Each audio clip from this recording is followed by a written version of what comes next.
Assalamualaikum warahmatullahi wabarakatuh.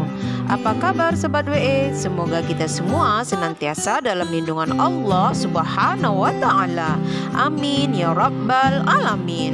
Sobat, kali ini kita akan membahas materi bab 4 PPKN kelas 9 tentang persatuan dan keberagaman masyarakat Indonesia. Bagian A, persatuan dalam keberagaman masyarakat Indonesia. Negara kita Indonesia memiliki keberagaman dan kekayaan budaya loh. Ada beragam suku bangsa, bahasa, budaya, agama, dan adat istiadat. Keberagaman merupakan suatu keunggulan dan anugerah yang sangat besar bagi kehidupan masyarakat kita. Keberagaman ini merupakan rahmat dari Tuhan Yang Maha Esa yang hanya dimiliki oleh negara kita, dan sepatutnya kita harus jaga dan lestarikan ya. Keberagaman Indonesia mengisyaratkan adanya suatu persatuan dari perbedaan. Persatuan ini menjadi hal yang sangat penting bagi bangsa Indonesia dan tidak dapat diubah oleh siapapun.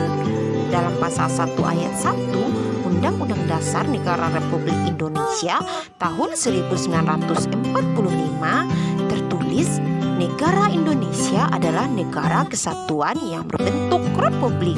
Dan juga dalam sila ketiga Pancasila pun menegaskan kembali tekad bangsa Indonesia untuk mewujudkan suatu persatuan Indonesia. Untuk mewujudkan persatuan dalam keberagaman diperlukan sejumlah prinsip loh sobat. Kita bahas satu persatu ya. 1. Prinsip Bhinneka Tunggal Ika. Masih ingat gak sobat? Semboyan Bhinneka Tunggal Ika berasal dari seorang pujangga, yaitu Empu Tentular yang menulis kitab Sutta Soma. Secara harfiah, istilah ini berarti berbeda. Bhinneka itu ika, satu, tunggal. Jika didefinisikan dapat bermakna bahwa kita berbeda tetapi tetap satu. Semboyan ini digunakan untuk menggambarkan persatuan dan kesatuan bangsa dan negara kesatuan Republik Indonesia yang tercantum dalam cengkraman kaki Garuda Pancasila sebagai lambang negara kita. Nah, potensi kebinekaan dapat dilihat dengan banyaknya kekayaan alam dan budaya dari setiap daerah yang ada di negara kita. Hal ini sebagai sumber pendapatan nasional. Hal ini juga dapat menarik para wisatawan untuk datang. Tapi dapat juga menjadikan ancaman karena luasnya wilayah kita yang merupakan negara kepulauan memiliki banyak perbedaan. Tentunya berpotensi menimbulkan konflik dan merusak tatanan kehidupan bangsa ya sobat. 2. Prinsip wawasan Nusantara. Apa ya yang dimaksud dengan wawasan Nusantara? Secara umum, wawasan Nusantara berarti cara pandang suatu bangsa tentang diri dan lingkungannya yang dijabarkan dari falsafah dan sejarah bangsa tersebut sesuai dengan posisi dan kondisi geografi negaranya untuk mencapai tujuan atau cita-cita nasionalnya. Dalam prinsip wawasan Nusantara ini terdapat 4 konsep loh. Ada konsep kesatuan politik, konsep kesatuan ekonomi, konsep kesatuan sosial budaya, dan konsep kesatuan pertahanan dan keamanan. A. Konsep kesatuan politik. Sebagai suatu konsep kesatuan politik, wawasan Nusantara mengandung pengertian sebagai berikut. 1. Kedaulatan wilayah nasional beserta kekayaannya merupakan suatu kesatuan wilayah, wadah, ruang hidup, modal, dan milik bangsa Indonesia.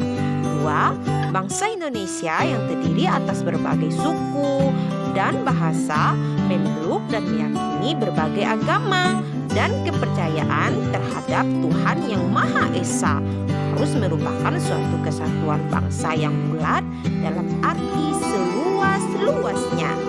3. Secara psikologis, bangsa Indonesia juga harus merasa satu rasa, senasib, sepenanggungan, sebangsa, dan setanah air, serta mempunyai satu tekad dalam mencapai cita-cita bangsa. 4.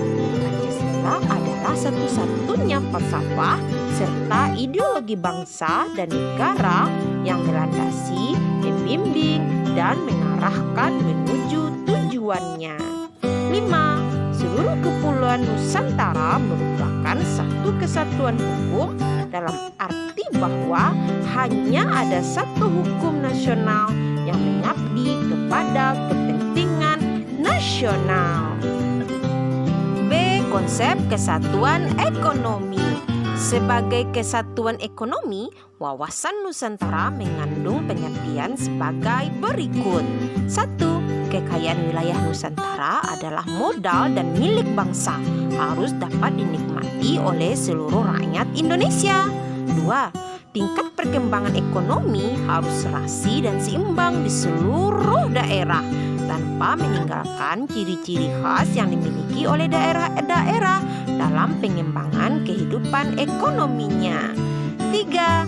Kehidupan perekonomian di wilayah Nusantara merupakan kesatuan ekonomi yang diselenggarakan atas azas kekeluargaan dan ditujukan bagi kemakmuran rakyat.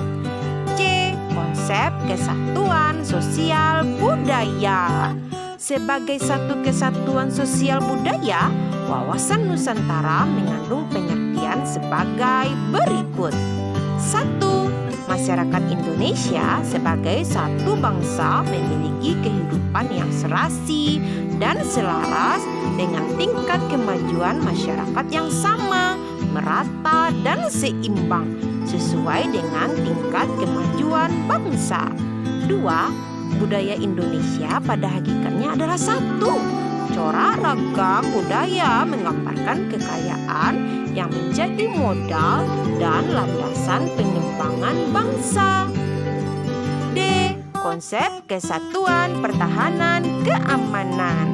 Sebagai satu kesatuan pertahanan keamanan, wawasan Nusantara mengandung pengertian sebagai berikut. 1.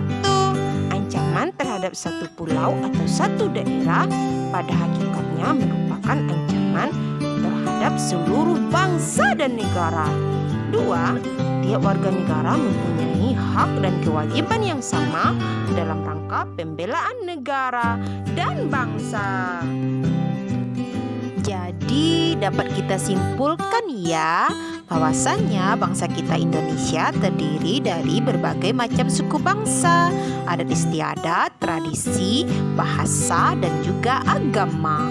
Oleh sebab itu, sangat diperlukan kesadaran untuk saling menghormati dan bekerja sama untuk mewujudkan tujuan nasional dengan berprinsip pada Bhinneka Tunggal Ika.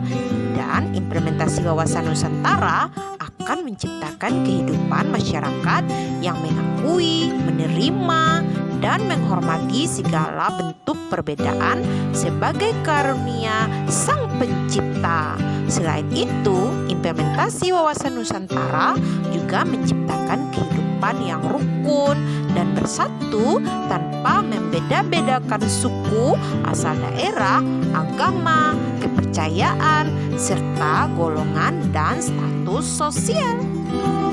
Nah, Sobat WE, sekian dulu ya perbahasan kita kali ini. Semoga bermanfaat.